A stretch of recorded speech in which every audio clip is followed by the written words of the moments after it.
Everything you need to know about products and services that can improve your life. This is Experts on Call on CL 650.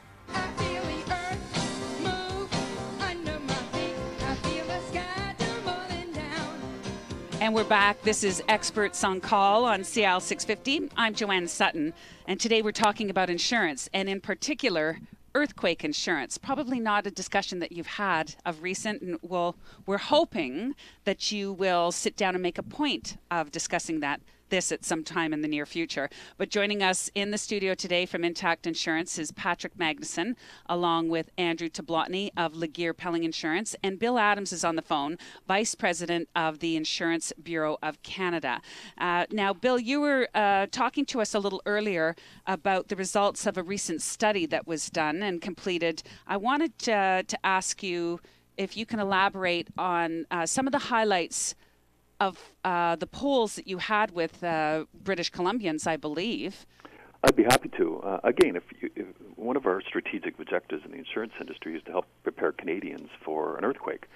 So if we're going to do that, we needed to really understand, well, what do Canadians and what do British Columbians think about earthquakes? How much information do they have? What's their awareness around the risks and preparedness, et cetera? So we commissioned a very large public opinion study in British Columbia that really dug into understanding that, and I can characterize the results as being that British Columbians really don't know a lot about earthquake risk and what they need to do in order to prepare. Oh, really? I'm actually quite surprised to hear that. I thought we would be an educated group. Well, you would think, given the level of risk that British Columbia is under, that they should be. But we found that the awareness that there is a risk is very high. British Columbians know that they live in an earthquake-prone or risky seismic zone, but they have done little to prepare.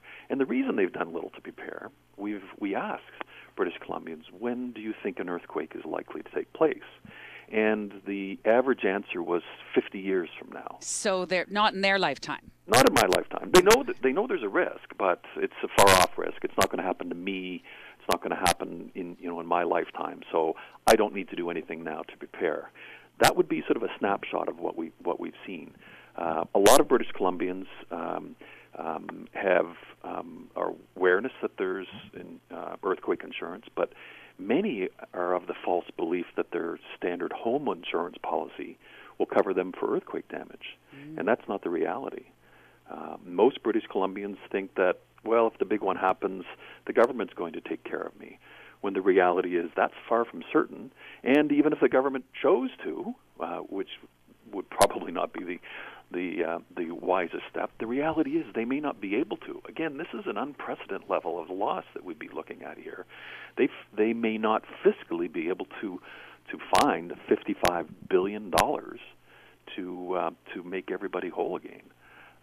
They also, people are of the belief that they're financially prepared, when the reality is that the financial implications to them are much more profound and much more severe than they understand, and that they're prepared to deal with in a post-quake environment. So we've got a lot of work to do, and we've got to recognize that you can either throw up your hands in defeat, or you can say, okay, well, now we've got a good snapshot of what British Columbians think. Let's start tackling this. Let's do more of these kinds of radio shows to talk to British Columbians and go to where their understanding is and bring them to collectively to a place that I'd characterize as a culture of preparedness. Right now, we're kind of laissez-faire when it comes to earthquake risk. We're ambivalent, and we need to challenge that. We need to challenge British Columbians to say, if this is a risk that you and your family are facing, and it's a more profound risk than we've ever dealt with in hundreds of years in this country, surely we deserve better.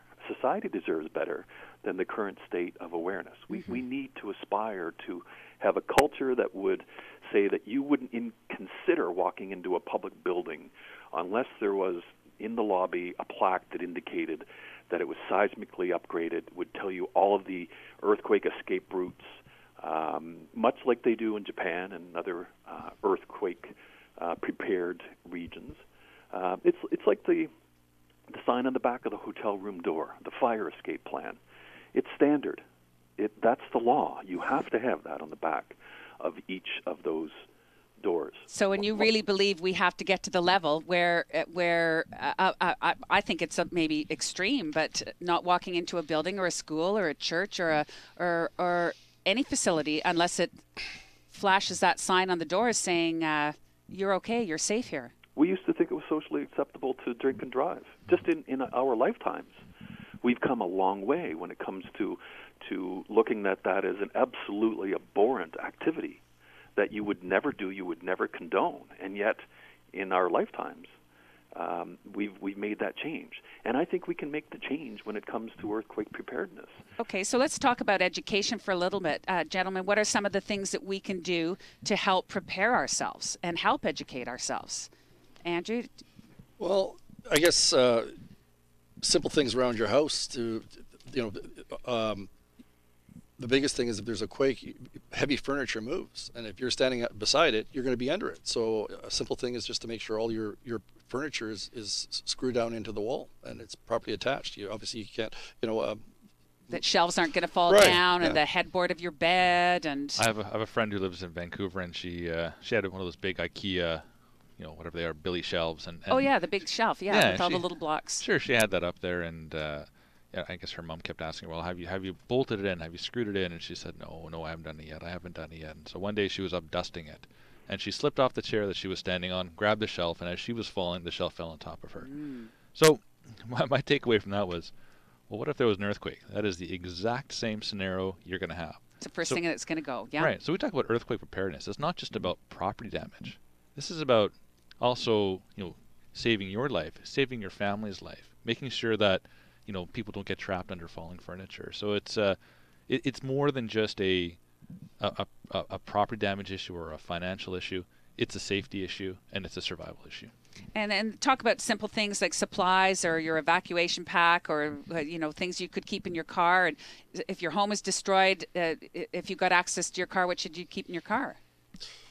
Well, the primary thing is, the conventional wisdom has always said, 2 to 3 days, but now we're talking 7 days. I think you need to be realistically expect to be on your own for potentially up to 7 days. And I know, and being on Richmond, if all the bridges collapse, could it even be longer than that? That's right. And you're talking survival, right? So as long as you got water, you can survive. You can live without food, but you can't live without water. And so water is sort of, the one item that you really need to make sure you've got. So You had some tips about water as well, didn't you? well, yeah, one myth out there is that you can drink the water out of the back of your toilet. Well, they say no, that you don't want to do that. You would drink the water out of your pool or out of the back of the toilet. But a simple thing to do is to have chlorine, a little bit of unscented chlorine, and 6 drops in a 4 liters of water, and you've now got clean portable water. So that you can keep drink. chlorine in your survival kit along with. Yeah, you don't need a 2 liter of it. All you need is a few drops of it to be able to put in some water. So yeah, and another simple thing is keep a couple flats of water, under your stairwell somewhere, so you've got something you can grab and run if the house is not, you can't stay in the house, or it's at least you've got some access to water for the first few days. Bill, do you have anything to add to our what we can do to educate ourselves and prepare? Well, preparedness is comprehensive. I mean, when's it going to happen? Is it going to be the middle of the night? Is it going to be while you're at work? So you need to think about different scenarios and what could happen, and you need to make certain that the kit that Andrew spoke about, you've got one of them wherever you're going to be. So whether you've got supplies in your car, you've got something at the office or your workplace, and you have something at home. You also need to recognize that every member of the family needs to. You need to help them step through that. So what happens if the kids are at school? What's your family's plan to reconnect in an environment where it would be chaos? So have those discussions with your family. Make it doesn't need to be scary. This is something that is that's survivable. But the reality is the reference earlier about things falling on you in your home and in your office.